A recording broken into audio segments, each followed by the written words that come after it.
वो 3 लफ्ज। मोहब्बत भी अलग दस्तूर है, पल भर में हो जाती है जिंदगी भर के लिए। जब पहली बार दिल टूटता है तो हम सबके मन में एक ख्याल तो जरूर आता है कि अब उस कायनात पे विश्वास नहीं होगा जिसका बनाया हुआ वो एक शख्स हमें नहीं मिला।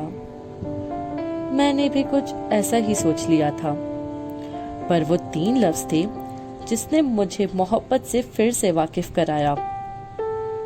आप लोग सोच रहे होंगे कि वो वही घिसी पीटी आई लव यू होगी, है ना? नहीं, वो आई लव यू नहीं था तो बस एक पुराने दोस्त के फोन कॉल से आई हुई ऑल द बेस्ट। और हर एग्जाम से अलग वो एग्जाम मेरा सबसे अच्छा गया। मैंने समझा शायद उसकी दुआओं का असर है। बचपना था ना, तो इस बचकानी बातों पे विश्वास हो गया। अब आने वाली हर सुबह मैं उसके कॉल का इंतजार करती और देखते ही देखते कब एक पुराना दोस्त नया आशिक बन गया, पता ही नहीं चला।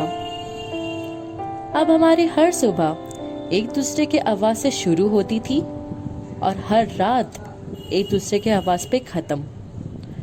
कहीं उसने भी वो सारी बातें कही जो मुझे महसूस हो रही थी, कहीं उसे भी मेरी आदत लग चुकी थी, कहीं उसने भी मुझसे इजहार किया कि उसे भी मुझसे मोहब्बत हो रही है, कहीं उसका भी गोरा चेहरा यूं ही लाल रंग में बदल जाया करता था।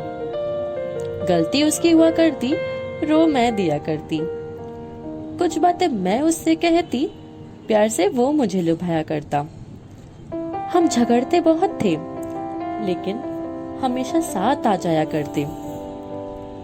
लेकिन दोस्तों, पता है, जब प्यार 2 तरफा हो जाता है ना, तो ख्वाहिश से ज्यादा जरूरत बन जाती है, और जरूरत तो कभी ना कभी पूरी हो ही जाती है। 3 लफ्ज से शुरू हुई ये कहानी 3 लफ्ज पे आके यूं ही खत्म हो गई। इस बार वो 3 लफ्ज थे, मन भर गया। चला गया वो सारे सपने लेकर जो हम साथ सजाया करते। चला गया वो सारे वादे लेकर जिसमें उसने मुझसे कहा था तुम्हें छोड़कर कभी नहीं जाऊंगा। चला गया वो सारे अरमान लेकर। बहुत दर्द देते हैं वो जख्म जो बिना कसूर के मिले हो। लोग मुझसे अक्सर कहते हैं कि किसी एक के चले जाने से जिंदगी खत्म तो नहीं होती।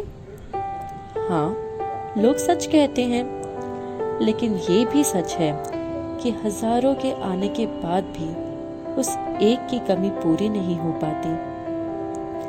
खैर, ये जिंदगी तो निकल ही जाएगी उसके बिना, पर बहुत मुश्किल है किसी को भुला देना।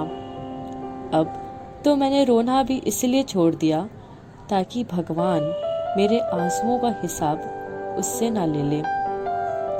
प्यार आज भी उससे उतनी ही है, पर अब मैंने जताना छोड़ दिया और उसने महसूस करना।